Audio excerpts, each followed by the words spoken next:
यहाँ कराची के अंदर जो लोकल गवर्नमेंट का जो सेटअप है उसमें 1230 कॉन्स्टिट्यूंसीज बन रही है और इसके लिए हमने जो है 7 डिस्ट्रिक्ट्स पे 7 डिस्ट्रिक्ट रिटर्निंग ऑफिसर अपॉइंट किए और बकाया 9 डिस्ट्रिक्ट्स पे DROs अपॉइंट किए 9 डिस्ट्रिक्ट्स पे और तकरीबन 170 रिटर्निंग ऑफिसरान है इस सेकंड फेज़ में, जिसमें कराची में 57 है और वो रिटर्निंग अफसरान जो है मुख्तलिफ डिपार्टमेंट से लिए गए, जिसमें असिस्टेंट कमिश्नर साहिबान भी हैं और मुख्तलिफ जो भी वफाकी और सूबाई हुकूमत के इदारे हैं उनमें से अफसरान लिए गए। तो आप इस की जो डिटेल से अंदाज़ा कर सकते हैं कि लोकल गवर्नमेंट इलेक्शन जो है ये एक बहुत बड़ी एक्सरसाइज है और जब फील्ड में इस एक्सरसाइज को कराई जाती है तो डेफिनेटली इसमें बहुत सारे इश्यूज़ भी होते हैं, चैलेंजेस भी होते हैं और अल्हम्दुलिल्लाह आपने देखा कि इलेक्शन कमीशन ऑफ पाकिस्तान ने अपनी आइनी ज़िम्मेदारी एहसन तरीके से निभाई और मौजूद इलेक्शन कमीशन ने 15 जनवरी की डेट रखी थी, उस डेट में पोल हुई। कल पोलिंग का टाइम शाम को 5 बजे तक था और उसके बाद हमने ये भी अनाउंसमेंट करवाई कि जो लोग पोलिंग स्टेशन के अहाते में मौजूद हैं वहाँ पहुँच जाते हैं 5 बजे तक तो उनको भी वोट डालने की सहूलत दी जाए। तो यकीनन ऐसा हुआ है कि कई पोलिंग स्टेशन ऐसा हैं जो 6 बजे तक वहाँ पोलिंग होती रही, कहीं 7 बजे तक हुई क्योंकि ज़्यादा वोटर वहाँ मौजूद थे। कल सुबह वोटर्स का निकलने का रेशो कम था, सर्दियों के दिन है, संडे का दिन था, कराची के लोग लेट निकलते हैं, 12 बजे के बाद वोटर्स निकले हैं और शाम को इस तरह कई पोलिंग स्टेशन में 6 से 7 बजे के बाद प्रोसेस कंप्लीट हुआ है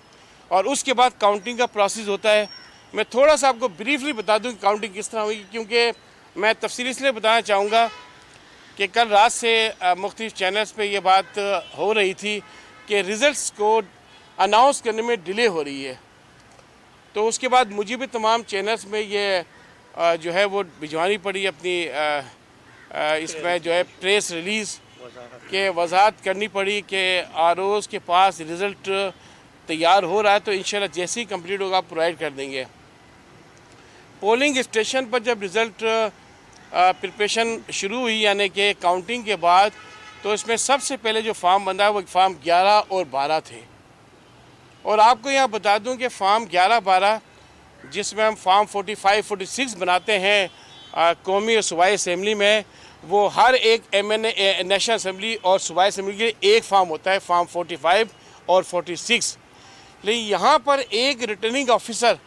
कराची के अंदर 57 रिटर्निंग अफसरान हैं और 1230 हल्के हैं, कॉन्स्टिट्यूंसीज हैं और जो यूनियन काउंसिल 246 है, तो हर RO के पास तकरीबन 5 से 6 यूनियन कमेटी शामिल थी और एक यूनियन कमेटी में तकरीबन 5 हल्के, यानी अगर किसी RO के पास 5 यूनियन कमेटी है तो 25 उसके पास कॉन्स्टिट्यूंसी हो गई और हर कॉन्स्टिट्यूंसी का एक अलग से फार्म 11 और 12 बनना था। तो आप अंदाज़ा कर लें वालिमा वर्क से कि उस प्रिजाइडिंग अफसर को अगर जिसके पास जो है वो एक पोलिंग स्टेशन आया है तो उसके पास जो 5 कैटेगरी है 4 वार्ड्स की और एक चेयरमैन वाइस चेयरमैन की, तो 5 उसने फार्म बनाए अलग अलग कैटेगरी के, फार्म 11 और 12। उसमें काफ़ी टाइम लगा, ज़ाहिर बात है कैंडिडेट्स की तादाद भी डिपेंड करता है और वो फार्म जो है तैयार होके RO के पास जाना था। तो किसी का 7 बजे शुरू हुई है काउंटिंग, किसी की 9 बजे शुरू हुई, किसी 6 बजे शुरू हुई है, मुख्तलिफ टाइम में काउंटिंग शुरू हुई और प्रिजाइडिंग अफसरान ने अल्हम्दुलिल्लाह सुबह के टाइम तमाम फार्म 11-12 तैयार करके RO के पास लेके आ गए। यहाँ पे मैं आपको ये भी बता दूँ कि इसमें जो है वो टोटल जो पोलिंग स्टेशन की तादाद थी, कराची के पोलिंग स्टेशन की तादाद है, कराची के पोलिंग स्टेशन की तादाद देखिए 4990 पोलिंग स्टेशन कराची में हैं जो कल इलेक्शन हुई है, 4990 पोलिंग स्टेशन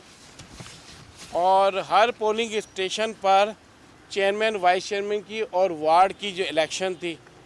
तो इसको जब आप कैलकुलेशन करेंगे, मल्टीप्लाई करेंगे 2 से, तो फिगर तकरीबन 10,000 की बन जाएगी। यानी हर पोलिंग स्टेशन पर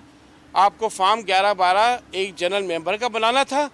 और साथ साथ एक चेयरमैन वाइस चेयरमैन का।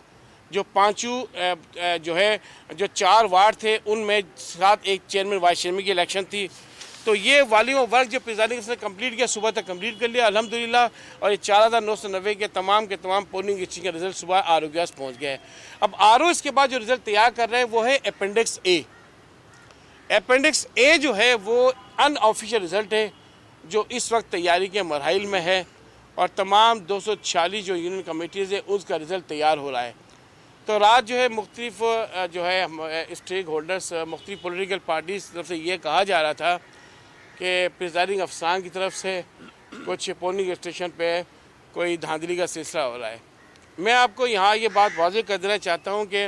इलेक्शन कमीशन ऑफ पाकिस्तान ने मॉनिटरिंग का बड़ा एक सख्त मैकेनिज़्म रखा हुआ है और इसी सिलसिले में हमारे मौजूदा चीफ इलेक्शन कमिश्नर मोहतरम सिकंदर सदार रजा साहब की खसूसी हिदायत पर सेक्रेटरी इलेक्शन कमीशन और स्पेशल सेक्रेटरी इलेक्शन कमीशन भी कराची तशरीफ़ लाए और यहाँ मेरे साथ मौजूद थे 2 दिन से। हमने मीटिंग भी थी सिंध गवर्नमेंट के साथ और मुकम्मल तौर पे हमने ये प्रोसेस मॉनिटरिंग की हुई थी सारा का सारा। और तमाम DRO साहिबान जिसमें कुछ हमारे अपने अफसरान भी थे, बाकी सिंध गवर्नमेंट के डिप्टी कमिश्नर्स थे, उनको सख्त हिदायत थी कि किसी भी अफसर ने अगर कोई कोताही की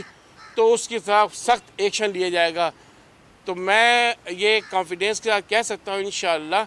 कि किसी भी अफसर ने कोई भी कोताही इस प्रोसेस में नहीं की। और अगर फिर भी हमें इत्तलात मिलती हैं, अब तक की बात कह रहा हूँ मैं, कि अगर किसी प्रिजाइडिंग अफसर ने या किसी रिटर्निंग अफसर ने या किसी और अफसर ने जो सिलेक्शन प्रोसेस में इन्वॉल्व है, अगर उसने कोताही की तो कानून के मुताबिक सख्त कार्रवाई की जाएगी। अब इस वक्त रिज़ल्ट जो है हमारे RO साहिबान के पास मौजूद है,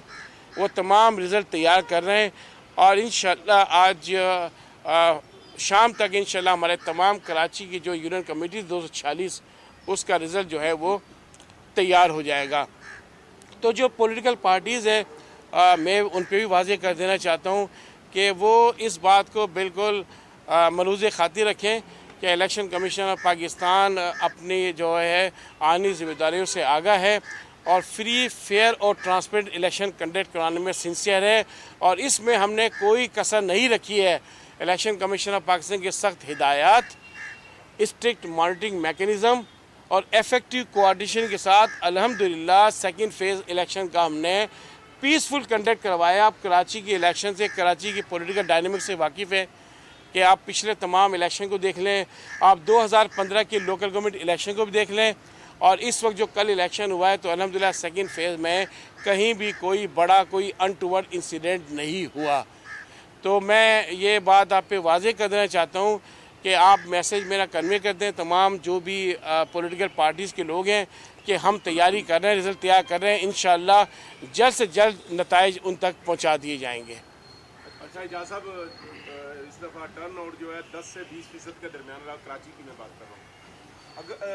10 से 15-20% ये टर्न आउट के बावजूद अभी तक रिजल्ट नहीं फाइनल हो सका, तो अगर यही टर्न आउट 50% होता तो उसका मतलब 1 महीना तो लग जाता आप लोगों को कंपाइल करने में ये सारे रिजल्ट। नहीं देखें ना, फिर आपने वही बात की, मैंने इतनी जो बात समझाई है इससे टर्न आउट का जो आप कह रहे हैं ना टर्न आउट का क्या असर पड़ रहा है, ठीक है का जो टर्न आउट कम रहा है, अब टर्न आउट तो पता चल जाएगा हमें जब हम टोटल वोट्स काउंट करेंगे कि कितना टर्न आउट है। लेकिन साथ साथ वॉल्यूम वर्क की बात करें, जो फॉर्म तैयार किए जा रहे हैं, अपेंडिक्स ए तैयार हो रहा है, इससे पहले फॉर्म 11-12 तैयार हुआ है, उसमें हर उम्मीदवार के हासिल करदा वोटों की तादाद लिखी जाती है, तमाम डिटेल होती है। तो उससे आपकी बात हम कह सकते हैं कि अगर फ़र्ज़ करें टर्न आउट 50%, 60% या 70% तो ज़्यादा टाइम खर्च होता है, लेकिन इस वक्त भी अगर फ़र्ज़ करें 20-25% जो टर्न आउट भी है तो उसमें टाइम कंज्यूमिंग जॉब है ये और बहुत एक्सटेंसिव लेबर है। और प्रिजाइडिंग अफसरान देखें ना, आपको पता है कि ये सामान डिस्पैच हुआ है हफ्ते के दिन, यानी हफ्ते की सुबह से लेकर वो रात भर पोलिंग स्टेशन पर रहे, कल 7 दिन पोलिंग करवाई है और कल रात को काउंटिंग की है, काउंटिंग के बाद फ़ौरन फॉर्म 11-12 तैयार किया है और फिर रिटर्निंग अफसरान के दफ्तर में आकर एक RO के पास कोई तकरीबन 100 पोलिंग स्टेशन, किसी के पास 150 पोलिंग स्टेशन, यानी हर आनू ने पहले तो उस 150 पोलिंग स्टेशन का मटेरियल रिसीव किया है। और ये भी कानून में कि फ़र्ज़ करें कि प्रिजाइडिंग अफसर कोई गलती करता है तो वहाँ पे उस फॉर्म को रेक्टिफाई कराता है। तो ये एक जॉब ऐसी डेफिनेटली टाइम तो खर्च होता है। सर आपका जो जवाब है ना, आपका जो जवाब है राणा साहब के सवाल पे वो अनसेटिस्फैक्ट्री है। जब आपको पता भी है कि नताइज का इंतज़ार होता है, सब जो है, आपने कोई ऐसा मैकेनिज्म क्यों नहीं बनाया कि नताइज जो है वो सही तरह से वक्त भर वक्त जो है वो दिए जाए, ताकि शुकूक व शुबहात जो इलेक्शन कमीशन के ऊपर ख़ास तौर पे सबसे बड़ा इल्ज़ाम लगता है कि भाई वो हुकूमत के साथ मिली हुई है, तो वो कम से कम ना लगता। और दूसरा, कल मलीर के अंदर 3 आउटसाइडर जो है वो GNN ने रिपोर्ट किए हैं, जो मासूम लड़के थे जिनका CNIC भी नहीं बना हुआ था, वो पोलिंग ऑफिसर के तौर पे ड्यूटी सर अंजाम दे रहे थे। तो ये किस तरह के इंतजाम थे आपके? पहले मैं आपकी उस बात की बात कर दूं कि इंतजाम की बात करें, इंतजाम बहुत अच्छे इंतजाम थे। मैंने आपकी तफसील बताई, उसके बाद आप समझ लें कि एक जो है कराची में 57 रिटर्निंग अफसरान थे और 57 रिटर्निंग अफसरान के पास जो काम था उस काम के क्वांटम को आप देखें और थोड़ा सा आप उसको कंपेयर करना चाह रहे हैं कि कौमी और सूबाई असेंबली के इलेक्शन से ये बिल्कुल डिफरेंट इलेक्शन है, ग्रास रूट लेवल की इलेक्शन है, उसको इस इलेक्शन से किसी सूरत में कंपेयर नहीं किया जा सकता। इंतजाम अल्हम्दुलिल्लाह बहुत बेहतर थे। कल हमें शिकायत मिली है, जहाँ भी हमें कोई ऐसी इस तरह के वाक़यात की शिकायत मिली, उसी टाइम उस शिकायत का अजाला किया गया है, एक्शन लिया गया, कंसर्न अथॉरिटी को कहा गया है अगर कोई आपके पास इस वक्त भी कोई इंसिडेंट, कोई शिकायत हो, बात है, आप मुझे बताएं। आप जी बिल्कुल आप बताएं हमें।